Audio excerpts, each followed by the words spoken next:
welcome, Brandon. Thank you, Karen. How are you? I'm fantastic, fantastic. You are a bloody go-getter. I mean, all that stuff I read out in the intro, I don't even know how you've had time to do it. So you've jammed so much into your young life. I don't know how old you are, Brandon, but you're younger than me, you know, so that's young, right? And but it seems like you've got this endless energy and passion. Like you just keep going hard at it. Where does this come from? Like what shaped you? What shaped the Brandon that we know today? Oh, well, my mum was a school teacher at the primary school I went to, and my dad was a milkman. There you go. What a combo. But look, I no doubt, I feel like I got my work ethic and my energy from my parents.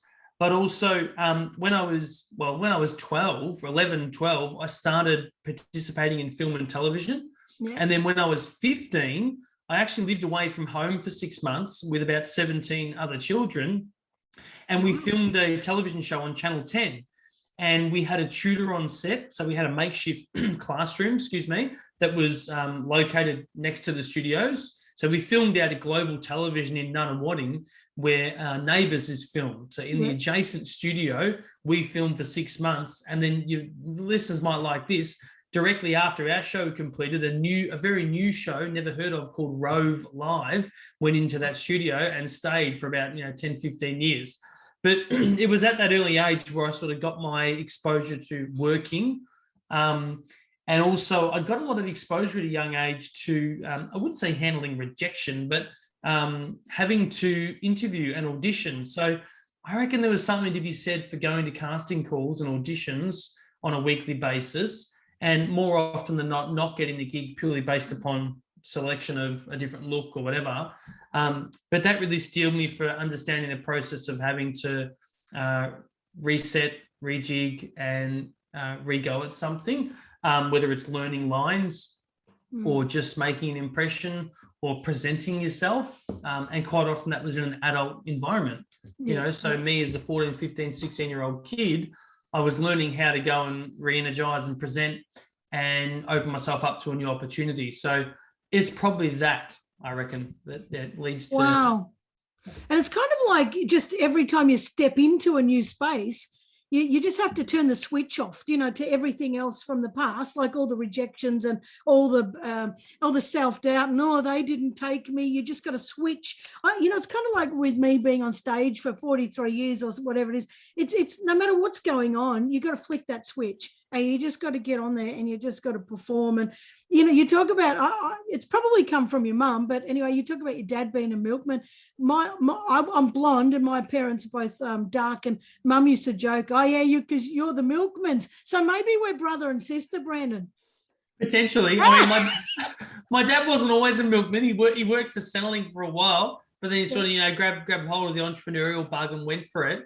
But when I was 17 and I was on Australian Idol, my dad actually went around Geelong where we live, and he put a bunch of Vote 1 Brandon for Australian Idol on all around the suburbs of Geelong and on the milk truck. And this is back when, you had to pay 55 cents every time you texted or called and voted. Yeah. And it got me a certain way, in the show as a result. So, milkman touched with a bit of entrepreneurism, I think, sort of stoked the fire for me as well, Yeah. Oh, that's fantastic. Did he get the sack? Oh, no, that's right. He owned his own business. That's right. Yeah. So you talk about being an Australian Idol contestant. What made you apply for that? Oh, well, when I was 17 or 16, 17, I was going to a singing school in Melbourne called Jan's School of Singing. And it was like the place to be, Delta Goodrum and all these different acts from Home and Away and Neighbours stars to the pop stars were all going there, right? And I sort of went there to really broaden my skill set. So up until that point, I was just a musical theatre performer. I had a relatively good feel and musicality and rhythm, but I learned how to songwrite there. Yeah. And I also learned how to, on a weekly basis in a group singing lesson, really put myself outside of my comfort zone. And then I was writing a new song every week and producing it with a producer. And then Australian Idol came along in 2003, and this was pre-Facebook, pre-YouTube, kind of pre-internet, you know. So it was, it was the most watched television up until recently. MasterChef beat it. They had about 2.63 million viewers for the grand final, and it was back when TV was still very much the medium that influenced and was most familiar with people. And I had to go on it because there was nothing more bigger, and it had just been a hit in America. So Australia was the first season, you know. So it was a huge tidal wave to go on a ride. And I thought, I've got to put myself in the mix. And I was 13th in line, and I was the second person in Melbourne to get it was like a pink ticket on the Thursday to come back on the Monday to actually audition for the judges. I think it was Marsha Hines, Dicko, and Mark Holden. Andrew G and James Matheson were the hosts. And so I had to, you had to pre-audition as such. So I got through to that. And then it was just amazing, the sheer amount of people that were throwing themselves into the mix. But let me tell you, right, reality television, as much as people knock it, it still is a very real and relevant way to give yourself a huge acceleration and bump and sort of put distance between you and your competition, to differentiate and to sort of have a bit of a notoriety and profile and name that you can leverage, which I did because of how far I got in the competition, to generate work and more opportunity. So it was an undeniable opportunity that you just had to throw yourself in the mix. I mean, I had to go at The Voice 15 years later. Here's me trying to get on The Voice in the Daggy Dad category. There's only like one, maybe two of those. And you know what? I thought I sung my heart out and did a great job and got nowhere, you know? So it was a real humbling lesson in understanding how the stars have got to align a bit, but also you've just got to keep throwing yourself at the opportunity, and eventually one or two does stick. Mine just happened to stick at an early age. You know? But you're so right. You do just have to keep throwing yourself out there. When you speak about The Voice, a few weeks ago, I had young Lily Berkwas on the podcast, and she's, she went on The Voice. She's only 14, and that was fantastic. And I did put a video up, of me singing Mercedes-Benz. I applied for The Voice too, with, and I didn't even get a shot. But you can't just then say, well, that makes me a terrible singer. No, that sort of stuff. You just got to keep going at it and going at it. So I love that you're doing that, and I love that you're sending that message, because I think that's so. And you got that. There was the season you were in with Guy Sebastian and Shannon Knoll, and all those guys. So Cosima. Gee, he was good too. Paulini. Who else was there? Rob Millsy Mills. That was one hell of a year, that one. That was a season. It was, it was a great, it was awesome to watch too, seeing the level of production that was put into that show. You get to perform with a live band. I learned so much in the live television setting, how unlive a live show really is, sort of pre-recording so much to give off the appearance of being live. And I almost got disqualified from the show because back then we had a gag order on us where we weren't allowed to do any PR or news articles until our episode was aired. And they ran a story in Geelong around my father and I for like a Father's Day special. And it almost got me kicked off the show because a week prior, one of the contestants, Anthony Sombardi, he was a guy who got kicked off because he went on radio with Kyle and Jackie O and sort of spilt the beans. I remember that, And they treated it really seriously, whereas now with the internet, it's like the more you leak, the better. So, exactly. Give us a headline. But anyway, that season was great because all those guys went through and did stuff, and you might not have gone through there, but you still took off on your own direction, and started to do a lot of work. So, and you're still a wedding singer, corporate singer. You still sing at Crown. Well, when it's allowed to be open and that sort of stuff. So that's awesome. And then you're somewhere in there you did modelling. So, Modelling? Oh, God. What was that about? Oh, God. I don't think I've ever been a model, but it's more acting and sort of film and television. And I must admit, right, I got so much work acting in film and television at a younger age, but I kind of, because my passion was music, I kind of glossed over it a bit. And now looking back, I'm like, I really should have develop the craft and the acting muscle more earlier because of the opportunity I was able to get. And so much so that I've watched directors who I did stuff with in Australia now go on to be in Hollywood and over in LA and do stuff. And I revisited method acting classes about 12 months ago. And it was a real eye-opener just to see the sheer amount of work that goes into developing that ability. Yeah. And I remember the acting teacher telling me, he said, look, if you ever want to know the difference between good acting and bad acting, just put your TV on mute.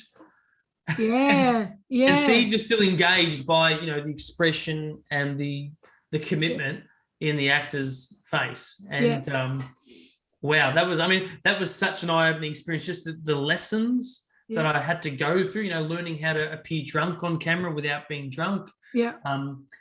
Learning how to be upset, how to be happy, how to improvise, learning how to get out of your own head. Yeah. Like we used to spend an hour and a half of a 3-hour lesson. The first hour and a half, we were doing, it was almost like a meditation style practice where we'd sit in a chair and we'd be slumped over and we'd have to attempt to completely relax our body. And then we'd have to make this noise of release every 3 to 4 seconds. And it was all to train our brain to slow down, jumping from thought to thought, so that when we're in scene and acting, our mind doesn't race and go and get distracted, and we can remain in character. And then learning about actors and people who are masters of their craft, the sheer amount of work they still do on a daily basis for training. Bradley Cooper was one that really surprised me. Around the time I went back to acting classes, the movie A Star Is Born was a real hit. And then diving deeper and learning about the amount of time Bradley has spent and does spend on his craft, and how he was like a 20-year overnight success. You can even find footage of him as a student asking Sean Penn for advice, in a Q&A. But and then watching that movie, I just have to say, because it really left an impression on me, watching that movie and seeing how Lady Gaga won the Best Supporting Actress Oscar, and seeing how he directed as well as acted alongside her. You watch that movie and it genuinely felt like he almost, if not, made her fall in love with him. And as a result, this amazing performance was born. And it's like we're all just enthralled in it. And hearing the amount of work that goes into creating that, it just was a real humbling experience, because it'd have to be one of the hardest professions in the world, acting, properly. A lot of people think they'd like to be an actor. I would love to be a TV star and all that kind of stuff. So maybe it's not for everybody. But the thing that you're touching on is that it's not impossible either. But I think it's the same with you have to have talent. Like, if you're going to be a singer, you're going to be an actor, like there's got to be some kind of underlying talent. But a lot of it is just bloody hard work. And I think the hard work scares a lot of people off. It really, really scares people off. But go on. Yeah. No, I was just going to say, I think hard work and consistency, which is something I'm still mastering, right? Because it takes a certain level of trust. I think what you're saying is, and correct me if I'm wrong, is that yes, talent is important because it gives someone an initial wave of confidence to think, you know what, I've got something here, I can do it.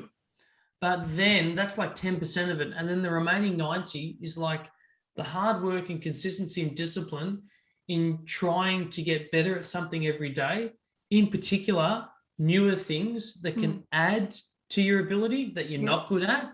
And that's where I think most people's fear of being really crap initially at something else is what makes them go, you know what, I'm less inclined to want to stick at it because I'm just naturally good at this. So why wouldn't I just keep doing this? But if I look at people who, like, I look up to Keith Urban as an example, right?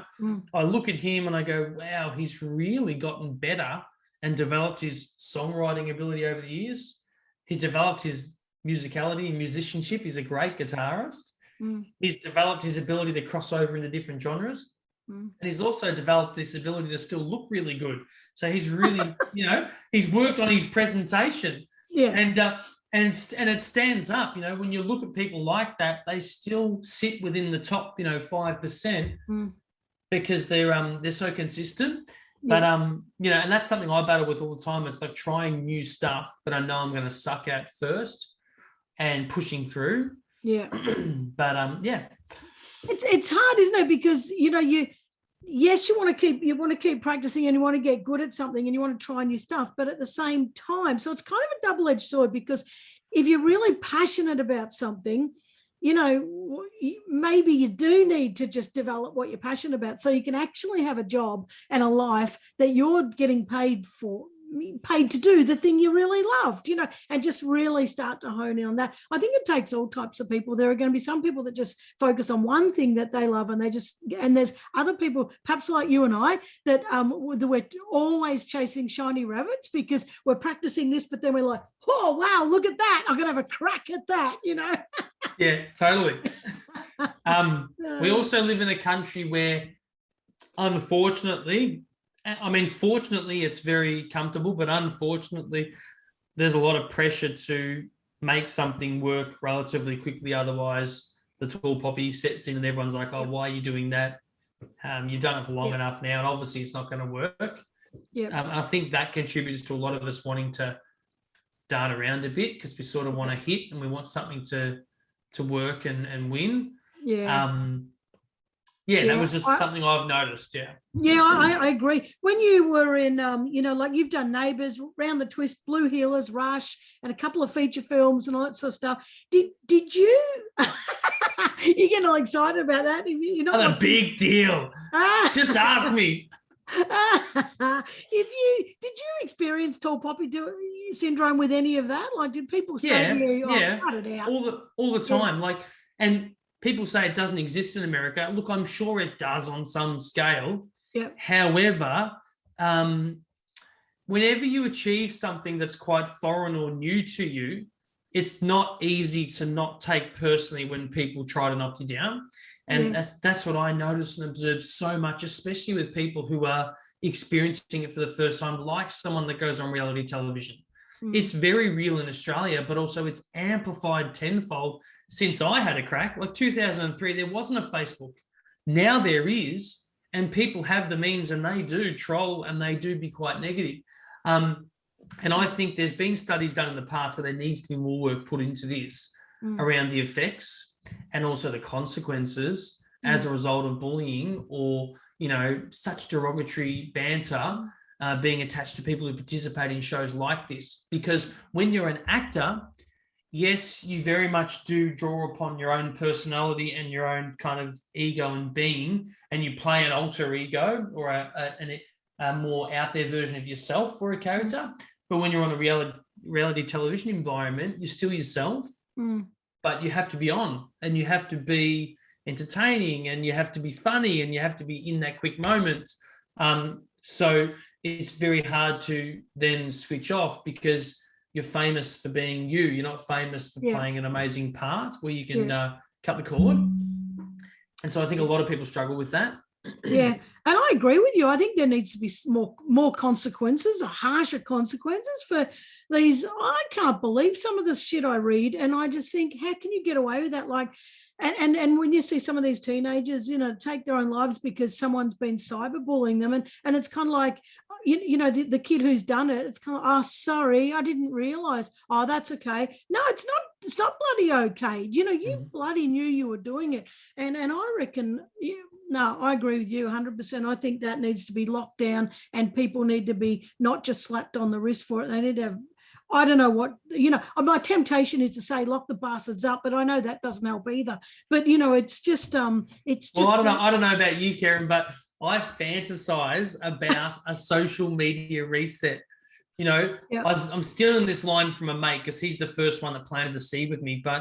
And I've got a reference structure like you to a life and a world pre, this hyper intense and hyper addictive technology and social media world. Yeah. But I actually fantasize, to be honest with you, about a reset or at least going back to, or people gravitating to the idea of going offline, almost like an alternative or eclectic choice. So you know how people buy classic cars now, or people like to go fully organic.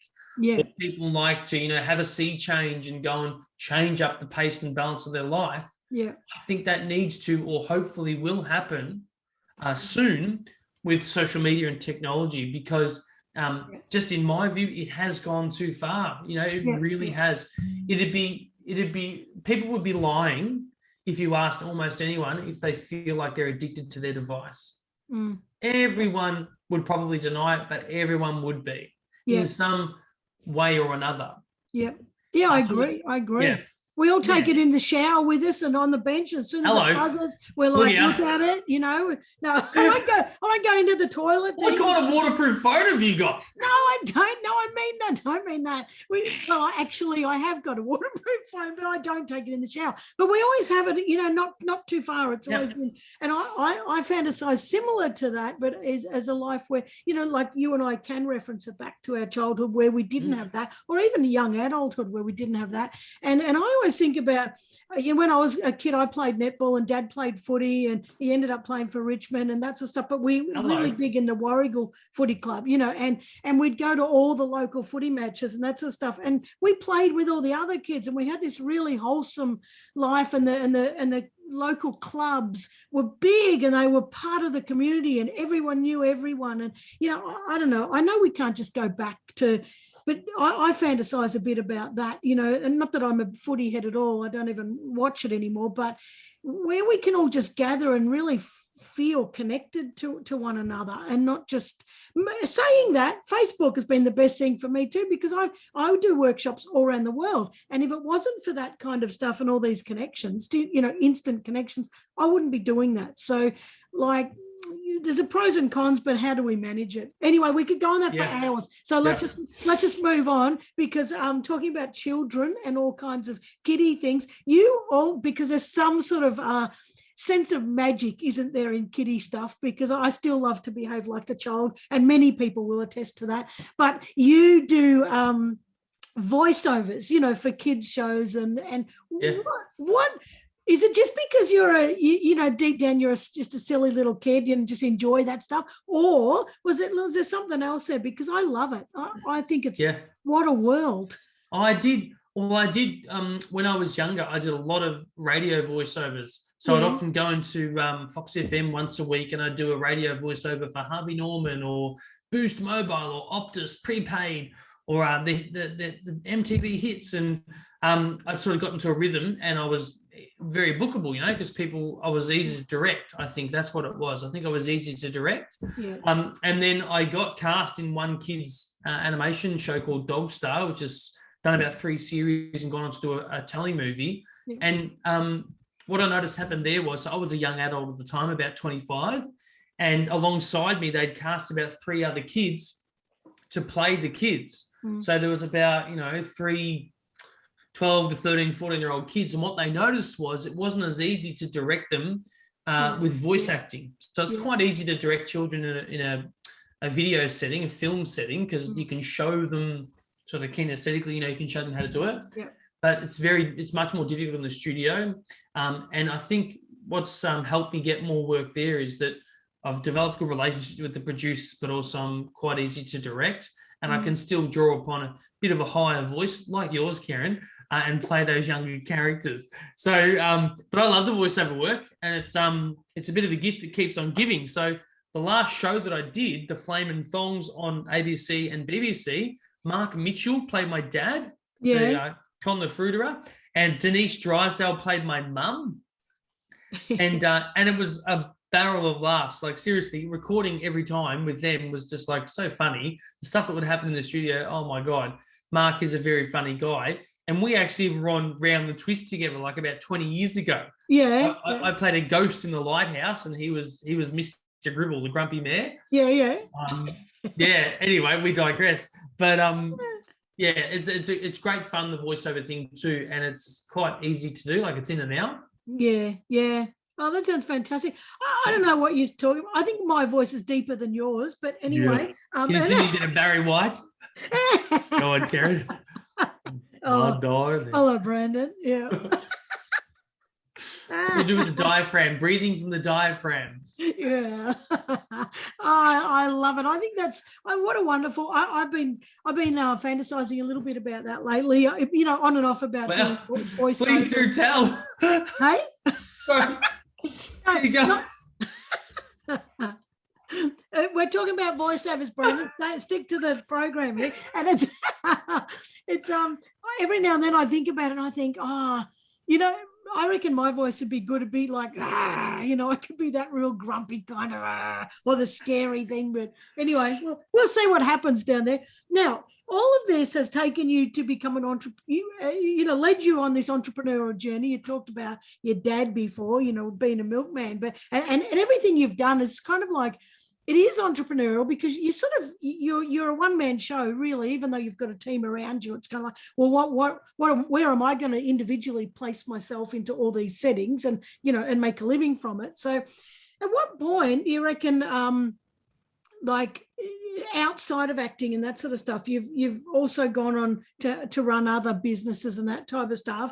What grabbed your interest to start with, other than your dad? Like, what made you think, you know, I'm doing really well at this and I'm going to set off into startups and, you know, like that's kind of a little left. I don't know which way I'm going on the video. I had a DJing business when I was like 13, 14 with a mate, and we slowly accumulated equipment each time we get paid, and we built the business out. And then I convinced myself, just before I got married, I was working full time as a performer. I thought, I've got to get a job. I've done this marketing degree. But the good thing about getting the job was I worked for an American company first in the technology department. Then I worked in another American company in the online kind of software department. So I got a real understanding and an exposure to scaled software style businesses that were operating in much bigger markets. And obviously we were playing a role in a smaller one, but we got exposure to how they run things. And then I thought, well, you know what? I've got to learn the startup space because I'd heard and seen about it. I still am, by the way, but I decided I'll go and do it in my community. So I worked with Runway Geelong, which is a community incubator and accelerator for pre-revenue kind of seed stage, social impact style startups. Yeah. And I ran the community there. So it was my job to bring together all the stakeholders, investors, businesses, startups, entrepreneurs, mentors, advisors, guide dogs, everything, right? And then we run events, and then we did a trip to China where we went with the Lord Mayor, Sally Cap, and a bunch of startups, and we pitched in Nanjing, China for investment. And that was a great experience, pre everything that's happened here. And then we came back, and then I launched a virtual platform. This is pre-COVID with Runway, which was to be a destination for regional entrepreneurs who are often isolated and don't have any form of real physical or tangible access to any of these services. And so we built a platform that could allow them to meet, greet, and collaborate. And then I thought, you know what, what's the last remaining piece of this puzzle I know nothing about and I need to learn? It was the investment side. So, you know, I didn't know how angel investing, venture capital, private equity, scale investment worked. So I went and learnt that at C2 Angels, where we tried to create a home for angel investors and people looking to write their first check and be that investor for the first time. And then beyond there, I thought, you know what, I've got to do what I love purposefully. So, you know, if I look back to, I was a film and television actor and a kid, and I was involved in producing content and great shows and ideas. I thought, what if I could learn how to do that better and for other people?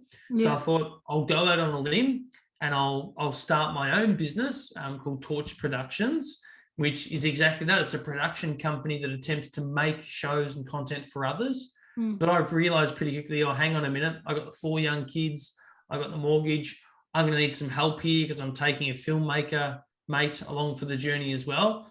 So I drew upon all my experience and my exposure to angel investment and investors, and I made my list, and I hit people up, and the first one I asked invested. And I was like over the moon. I couldn't believe it because I was pitching a business that wasn't necessarily going to be $1 billion unicorn. I was pitching a business that wasn't necessarily anything new. You know, it's all been done before. But what I quickly realized was the individual that invested in me was investing in the individual. You know, he was investing in the team. And I'd learned that through angel investing, that that first check and that first investor always is way more gravitating to the individual and the entrepreneur, the founder. Yeah. Because what they're looking for is, if times get tough, is this person going to pack it in? Yeah. Or are they going to push through and be creative and problem solving and find a way? Because it's going to get tough. Yeah. You know, and Terry, our investor, has been incredible in that regard. You know, he's a very I'd say he's a very busy, kind of not time poor, but just very time slammed person. But it's amazing how in the short snippets and bursts of mentorship and advisory that we get, along with our amazing smart money investor, it's amazing how it's kept us sort of on track, but also allowed us to become focused, when quite often as an entrepreneur, and you'd identify with this, you can get really distracted by all these shiny things that, I could do that because I've got a production company, or I could go and do that because, and it's been amazing how it's really disciplined us to remain focused on 1 to 2 key things and see them through. And that's something that really is important to having an investor, right? Because we started the business during a pandemic. We started a business in a time when we couldn't go and be physical and in person with our clients, and we film stuff.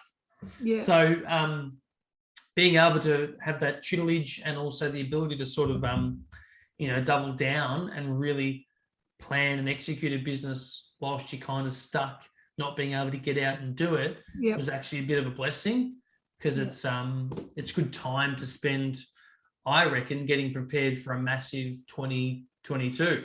Well, fingers crossed.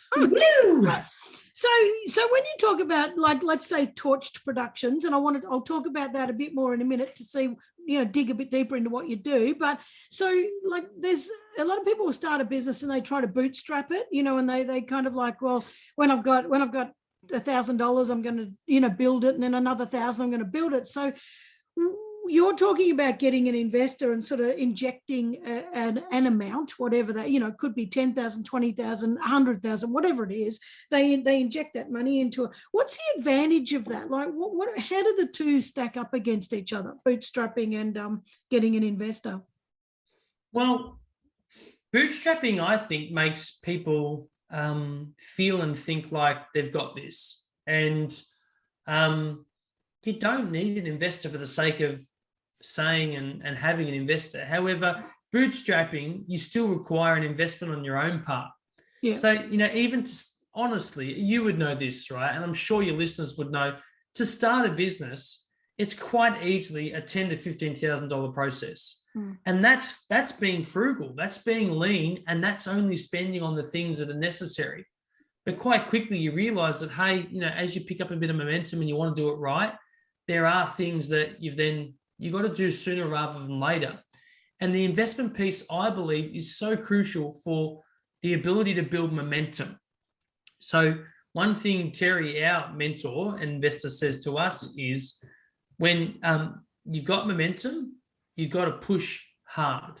When you're faced with adversity, you've got to innovate hard.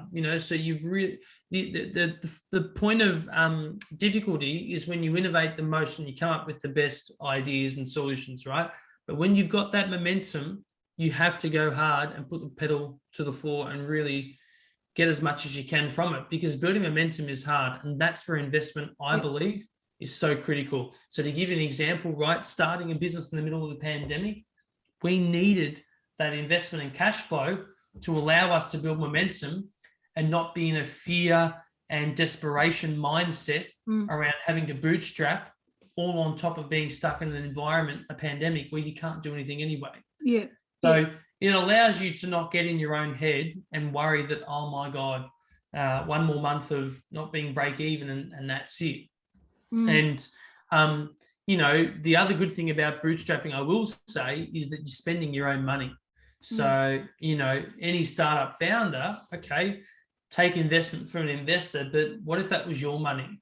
And you've got to treat it like that. If that was my money, would I spend on this? Would I be as wasteful with that?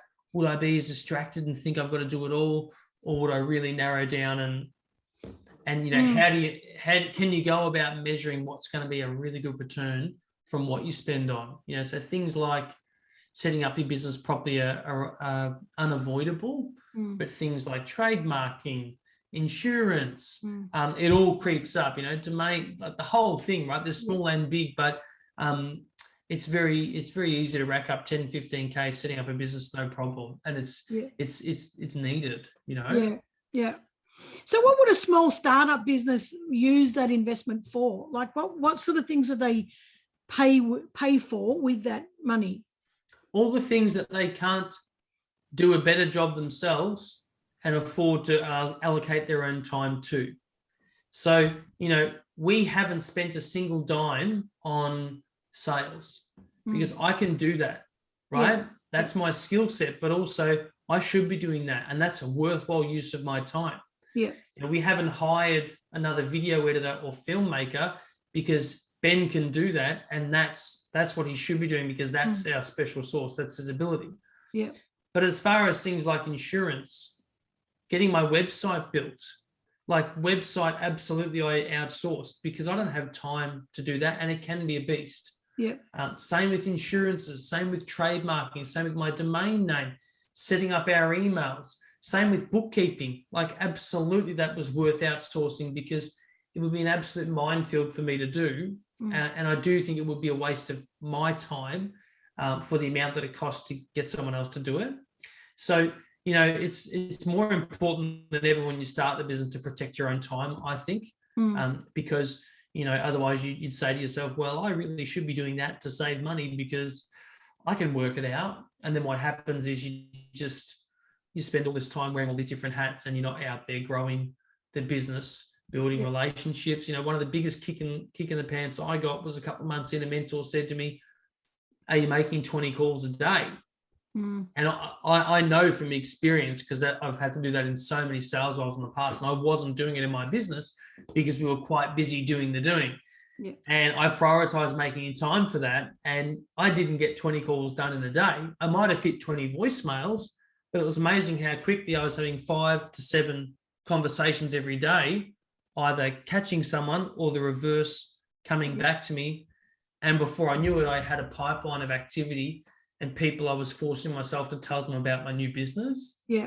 Yeah. Does that answer your question? I'm off on a bit of a tangent. Yeah, it does. No, it does, because it's such a big, it's a big black hole, and it's a scary black hole for a lot of people. And it's kind of like, well, what would I use an investor for? I don't really know. I don't have a product and I don't need any manufacturing done. So therefore, I don't know if I need one. And when you're talking about, all those little jobs, and we all fall victim to this. We all fall victim to, I'll set up my own emails and all that sort of stuff. And I don't need a VA, and, because I'll just do it myself.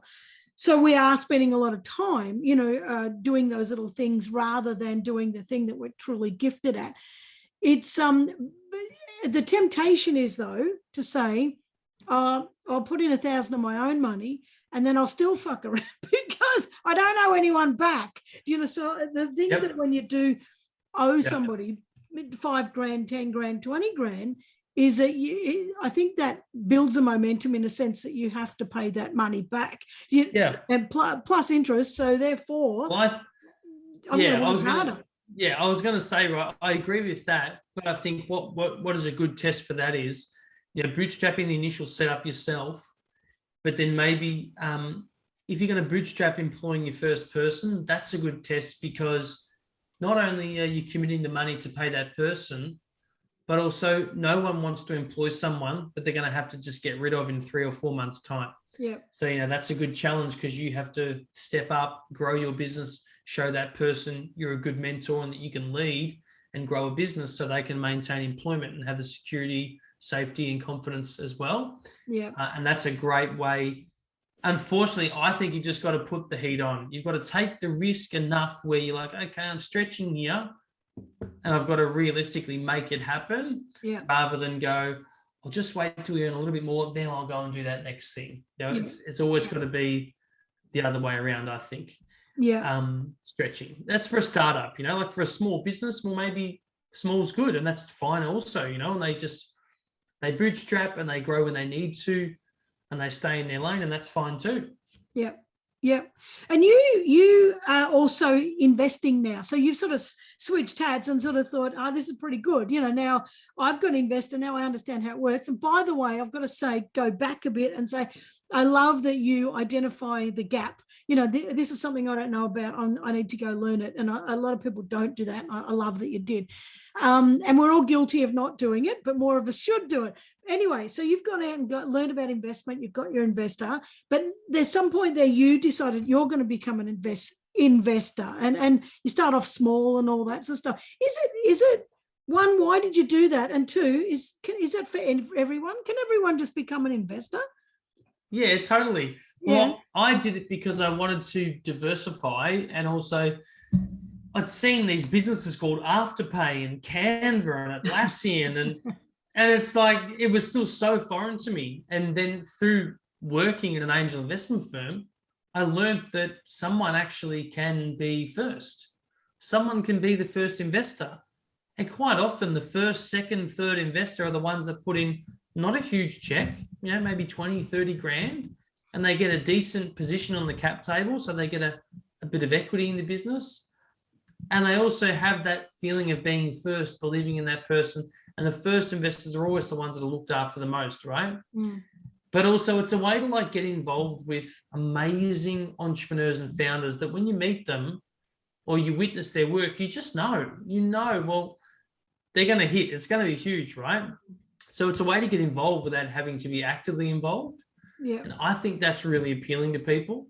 But some of the ways that people can get, and yes, it can be for everyone. Obviously, if you're going to be a full-time investor, you'd want to be talking to startups about whether you're a sophisticated investor or not and what they're willing to accept. But some ways in which anyone can participate, similar to when you see people buying Bitcoin and crypto all the time. Yeah. And one way I'd recommend is jump onto a site called angellist.co. Yep. And that's where you can jump into other people's syndicates who are investing, and you can invest with them and you can follow their lead. And they'll often be people that are doing it full time. They're doing the research. They're right across the opportunity, and you can just choose to tip in alongside them. Another way to do it locally in Australia is to jump on Virtual. And that's a crowdfunding website where anyone can participate and invest in businesses that are looking to crowdfund and raise via a campaign, including a massive amount of people. And that's a great way to sort of start getting exposed to good opportunity in founders and businesses and get a piece of the action early. I love that as well, because that's fun, right? Because then you can invest in something that you identify with. Yeah. It might be something that's doing a really good impact on the environment, or something that's disrupting the buy now, pay later space. And you can actually have a piece early without having to spend a fortune. So it's kind of like shares, a little bit like that, isn't it? But so with this Virtual, if you say there's 100 people and they all invest $10 or $100 or whatever, who's the leader then? Like who becomes the key investor in that? Yeah, so quite often a business will have what they probably refer to as a lead investor or investors, or a cornerstone investor. Yeah. And it'll often be someone that's gone first, that's tipped in a decent amount of money, but also as someone that will likely make others follow. Yeah. And it's likely someone that will probably follow on. So quite often you'll see that investors who are smart and savvy will participate in the very first round of money, but they'll also want to go again when that team goes to raise more money and more money again. And they'll often negotiate to kind of reserve the right to be one of those first follow-on investors. And they're typically the people that go first and are sort of, the most known people, or the people that really help attract others. And they're important to get, because if you can find a smart money one, that's often someone that's willing to give a bit of mentorship and advice, like what we got, but also someone who sees opportunity in investing in your business, because they might see ways in which it can complement their business or other businesses in their portfolio. That's when you're really going to attract someone good and give them a compelling reason to invest. Yeah. And so when you invest, do you mentor? Like, do you include that as well? Yeah, totally. I mean, for me, I want to be early, and I want to be relevant to the founder. Yeah. Because I know that founder is going to either fail at this business, but they're going to probably try 3 or 4 more. Yeah. And they will hit. And when they do, it's people who've come along for the ride and supported them that will be exposed to that opportunity. Yeah. And, I think what's so attractive about angel investing is that I can't run really more than one business properly. Yeah. I'd love to, right? Because then I'd go and try and do something in the buy now, pay later space. I'd go and try do something in the hospitality space. I'd probably go try do something in the tech space, but I can only do it once or once at a time. Yeah. But angel investing allows you to do it more than once at a time. You could have a piece of 10 amazing founders just like yourself, and you can be part of their business without having to be running it. I was like, that's exciting, because then that's a form of scale for yourself. You're finding other people like you, and you're saying, wow, you are going to do something amazing. Let me just quickly jump in line so I don't miss out. Yep. I love it. What about the founders who fear, I'm too scared to get an angel investor because they'll take over my business? It's just, I've never really met an angel investor who wants to do that. That's more of a situation you will encounter when you're raising scale investment. So, until you're going to be raising like $1 to $2 million and upwards, that's when you're going to be speaking to venture capital firms and private equity firms who are going to want to take a big stake in your business, and they will want to try and exercise some form of control or rights. But before that point, most angel investors are time poor. They've got a portfolio view. They're investing in multiple things. They don't want to be involved day to day. They just want to get a monthly update, and they want to see that it's heading in the right direction. And if they do have something to say, they're keen to see that you're willing to listen. That's the biggest thing. None of them are going to want to take over a business because they don't have time. Yeah. Oh, I love all this. All right. So I love it. And you are really big on the entertain. We have to keep moving. We'll be here for bloody 3 days. Of course. Love this stuff. You're really big on, as I said in the intro, the entertain first mindset. So tell us about that, because I love that. Yeah. Entertain first, assume rapport, go first, be first. So, there's two key things there that I'm passionate about: the word entertain and the word being first. So the latest book I'm reading is Go Live by Fred Schebester. Yeah. I mean, that's the guy who the founder of Finder. Yeah. And it literally means first. Like he says, if you've got an idea, you want to test it out, go live. Yeah. Put it out there. Be first. For me, I believe there's huge advantage in a brand or a person being the first at something. And I love it when people do something that's different or a different way. And it's not maybe the most popular yet, but it's the first way of doing it. Yeah. And then secondly, the whole entertain mindset is, well, in a world where YouTube really is now owning our attention and is becoming the destination for news, gaming, entertainment, sports, every genre. Yeah. And the whole platform is predicated on monetizing people with the most views. That tells me you have to be entertaining. Yeah. So for a brand and people we want to work with, yes, we can make content and corporate video and great explainer material and stuff that looks good on social media. But I think every business should be considering being a media business and being an entertainer. Yeah. And people stay longer. This. Yeah. If they get hooked into a really good story. Yeah. If something's entertaining, dramatic, funny. Yeah. Everything that a brand should be, other than telling everyone how amazing they are. Yeah. So it's a very broad statement, but it really says, well, as a brand, as a business, are you up for the challenge to be really entertaining? Are you willing to actually put that as a priority ahead of just ticking a box? Are you brave enough to commit to something that just might become massively viral?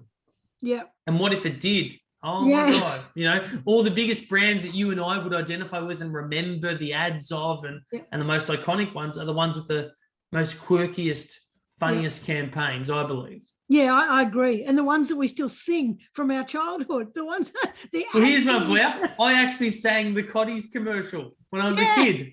My dad picks the fruit that goes to Cotties. Yeah. Yeah. Everyone remembers that.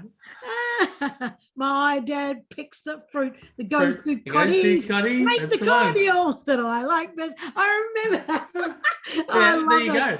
I love it. So we talk about, when we're trying to give content and that we entertainment and education, and there is another one that slipped my mind right at the minute, but all that type of thing. But at the end of the day, though, even if it's educational, if it's not entertaining, we're not going to listen for very long. It's kind of like a professor at the front of a university hall, telling us everything we have to believe and telling us what to think. But entertainment, it's kind of, it sticks and it's funny and we enjoy it.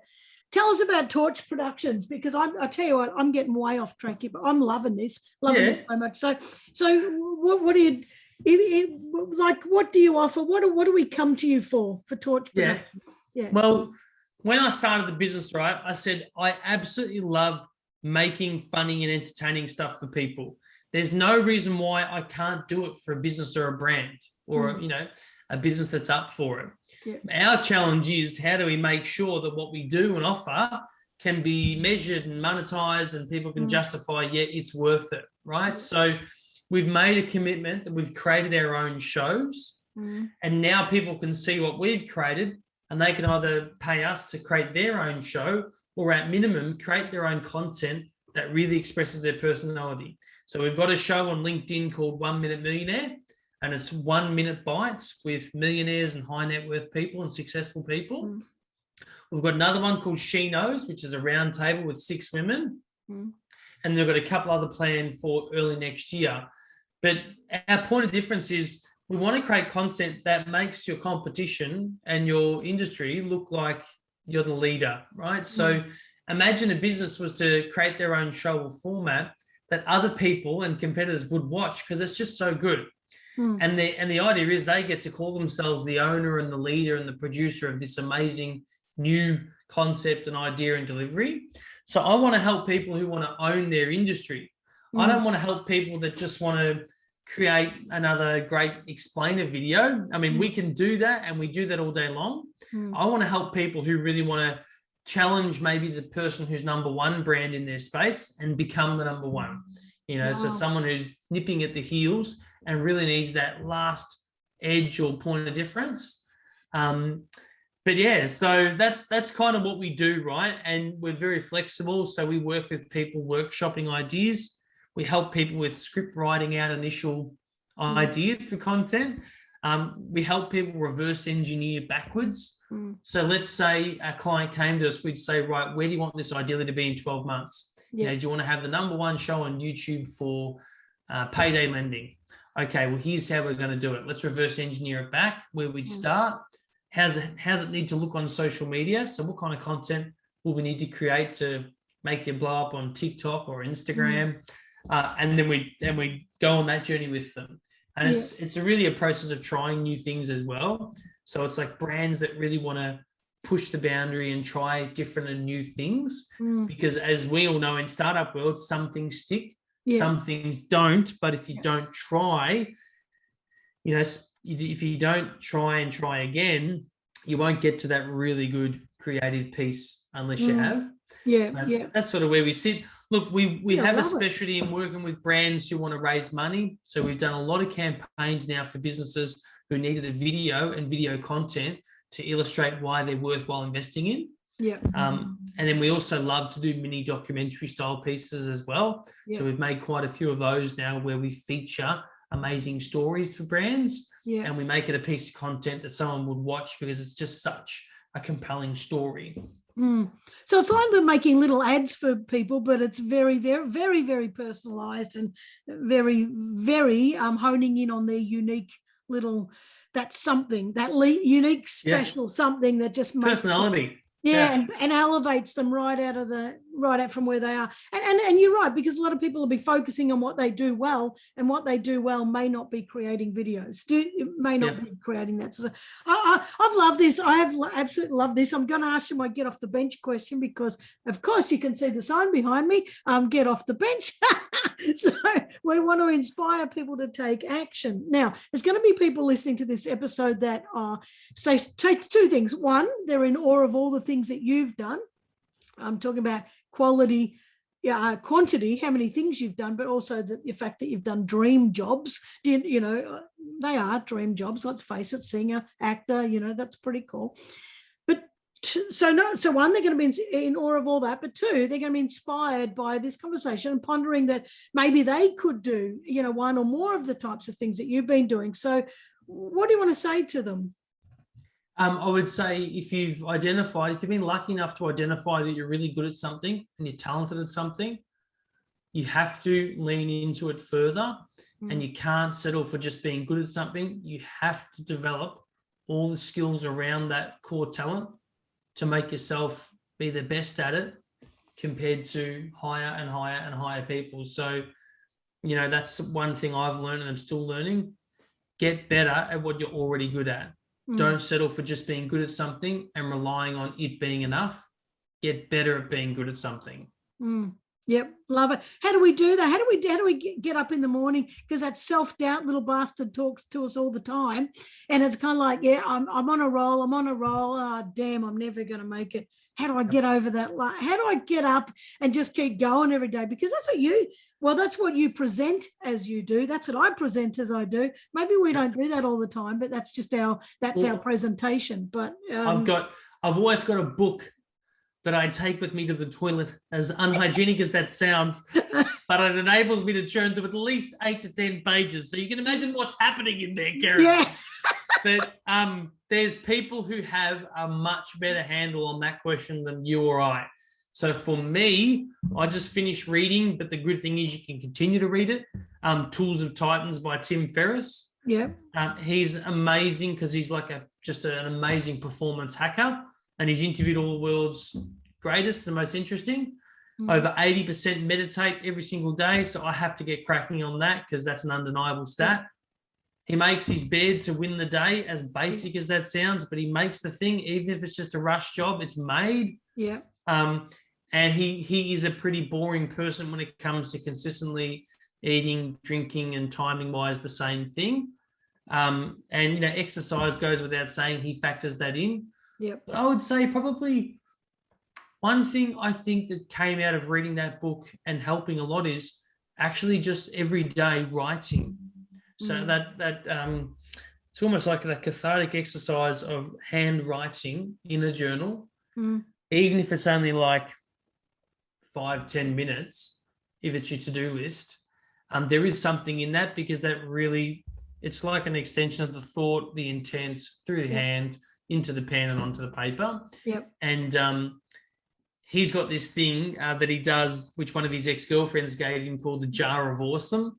Yeah. And he has a jar on his bench, and every day he has to jot something down positive or that's awesome about life or his life or what's happening and put it in there. And it's like an exercise in committing to adding to the Jar of Awesome. Yeah. And obviously he can revisit it any time and review, but it's more the process of adding to it. Yeah. There's so many things, but it's not, it's never easy, but especially during these times, I feel like I've been really lucky, Karen, because I've got my 4 kids and my wife at home. So it's a busy dynamic. Yeah. It can get a bit grindy as well, because homeschooling and kids being high energy and quite unrelenting, but I feel lucky in that sense. And I'm not living in a shoebox, so we've all got a bit of space to spread out. Yeah. But yeah, I think it's just winning the day by doing a couple of key things. I think writing in the journal, making the bed, and not too much coffee.